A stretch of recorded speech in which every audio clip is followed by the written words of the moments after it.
In my mind, I was excited and ready to play, but, it's up to him, and I thought, maybe this was my chance to play, but, I got a long career ahead of me, and, I get 100% why he took the team he did. Donald was playing great, had just made a semis and a final, and, it's a good problem to have when you got 3 or 4 Americans, Sam, myself, all these guys playing, Donald playing well, and, as a good option for the second spot, but, it's just kind of a bummer, but, I know those guys fought hard, and it's not the result anybody wanted, so, I'm pretty bummed out for all the guys and, for Jim as well. But, if my time comes, if I get that call ever, I'll be ready to go. Thanks. You've been playing so well lately. Have you done anything different or changed anything? No, nothing really. I just everything's kind of come together. You put in a lot of time and a lot of aches and pains kind of on the practice courts and maybe in some of the matches of stuff you're working on and trying to get better. And once it all clicks and comes together, it's fun. It's fun to be a part of that. And now I feel like I'm pretty comfortable on the tour level, and it's taken me a couple of years to feel comfortable and feel like I belong with these guys. But now I think the sky's the limit. You face Evo again. Yeah, he's got a great serve. He's going to bring to the table, but going to go out there, make as many returns as possible, take care of my serve, and kind of let the chips fall where they may. Stevie, what were you thinking when presumably you were watching, and we were a couple of really tough days on the road? What were your thoughts just watching? Watching like the Davis Cup?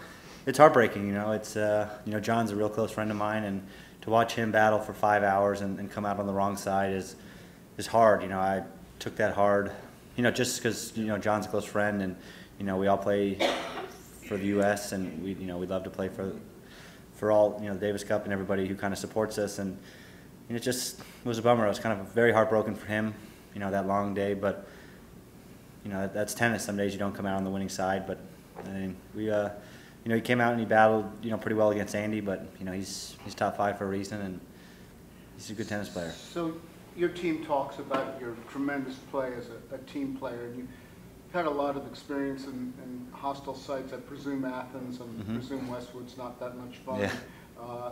Going east and I think all of a sudden being told, guess what, you have to play indoors for the championship. All that comes to mind. But what did you learn from that? And would that help you as a Davis Cup player, having to go into such a hostile atmosphere? Yeah, you kind of take everything you've learned over the past 2 decades of playing tennis, into consideration. And I did well in college as a team in the team format, but I think Davis Cup's a different animal than maybe college tennis.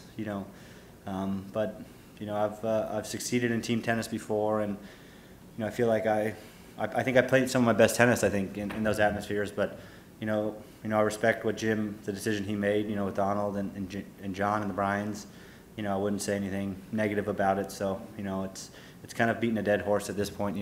But it's you gotta stick to the decision, and he stuck with it, and unfortunately it just didn't work out. It's easy to say it didn't work out after they lost, but if they won, it was a good decision. So if I could follow up, what was the toughest road atmosphere for you to go to in college, and how does that compare to the toughest atmosphere you've had to play on the circuit?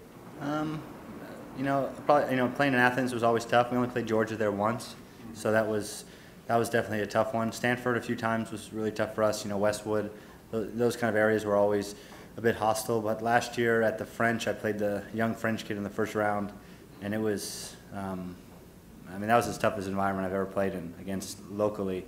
Being down 2 sets and 5-1 or 5-2, whatever it was in the third, and somehow finding a way to come back. And that was by far, I think, the toughest atmosphere I've ever played in. Is that really hard to overcome? Do you feel like you're? No, it was really bizarre. I kind of walked out there and I could hear them booing already because I was late to the court. I was just waiting for somebody to walk me out from the locker room, and nobody kind of did. So I was about 5-10 minutes late, and I can just hear booing. I'm like, oh great, that's my court, I know it. But it's weird. It's like white noise because I don't speak French, so I don't know what they're saying. For in my mind, all I'm thinking is maybe they're just saying great shot or whatever, which is probably not true. But I don't understand it, so it's not like I'm taking it personal but it was quite the atmosphere, and that's the day of tennis I don't think I'll ever forget. One of the things I've just admired about your father and some other people as they were speaking and regards to American tennis, in regards to our men and boys. Do you all feel that at this point in time that you can be number one? Do you feel that, is there an attitude of I can do it? We can be in the top 5 again. I mean, are we getting those type of attitudes? And we support you all, we're behind you. Do you feel that you really can make it to the top 5? Yeah, it's really kind of a tricky question. If you look the last decade, there's been 4 guys up there.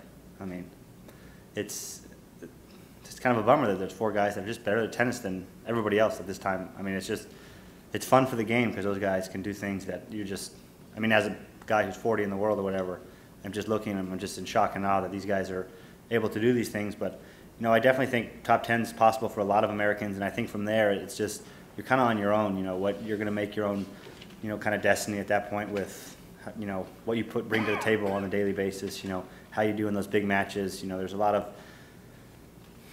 little things that go along the way to get you to the top 10, and then, from there it's just, I think it's all on you to kind of make that next push to the top 5. I look at our boys, say American boys that are 10, 11, 12 years old. I'm just going to use those ages. What would you tell them that, that you're out there and you know what needs to be accomplished? What would be the first thing or one thing you tell them they need to do at this point in time in order to be number 1? Just have fun. I mean, Okay. like, you lose the love of the game, just stop. Okay.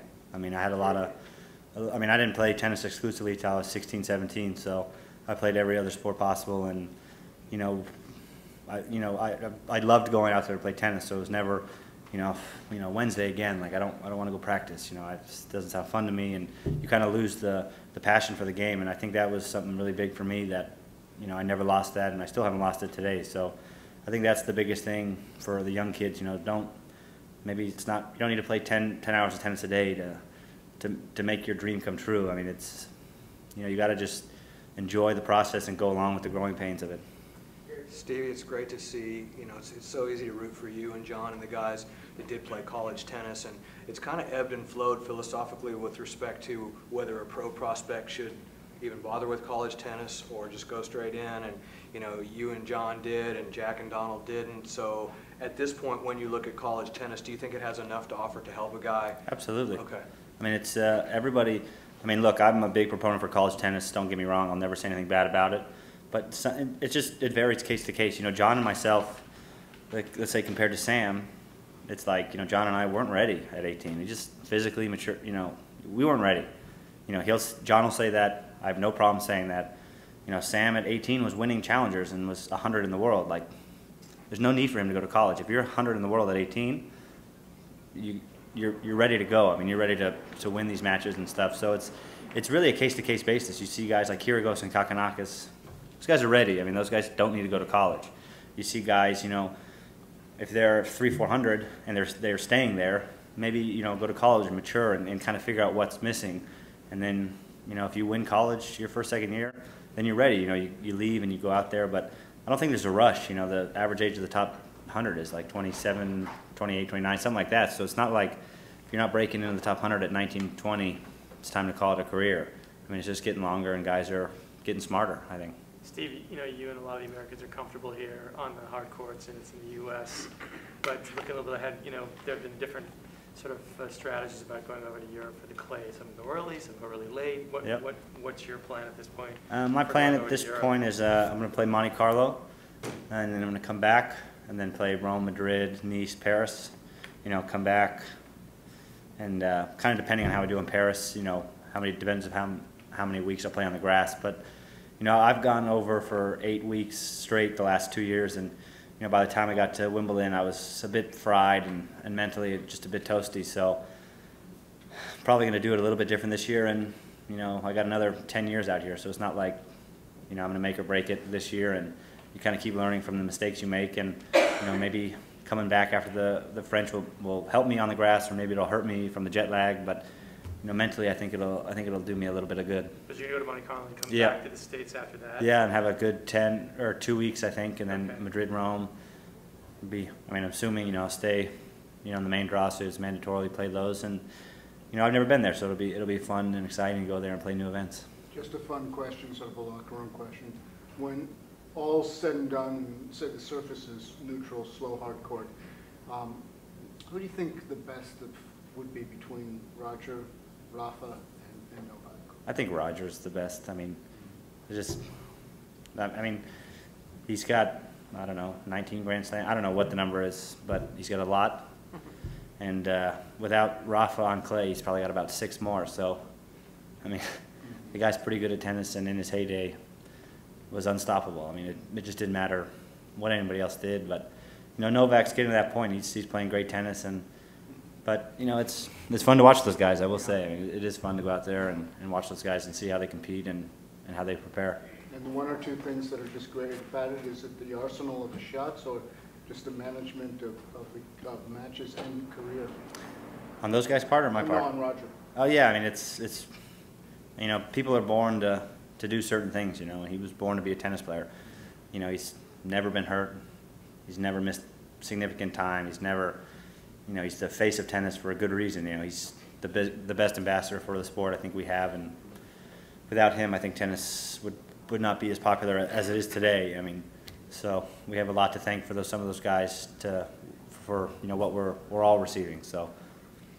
Who was your idol when you was young? When I was young, it was like Sampras, Agassi, Courier, those guys. I mean, kind of growing up, and then as I kind of started getting a little bit more serious, it was, Roddick's, the Fishes, the Blakes, and it's been fun to kind of get to know those guys, even though they were, a lot older than me, but I was still competing, for about a year or 2 with both of those guys, and it was exciting.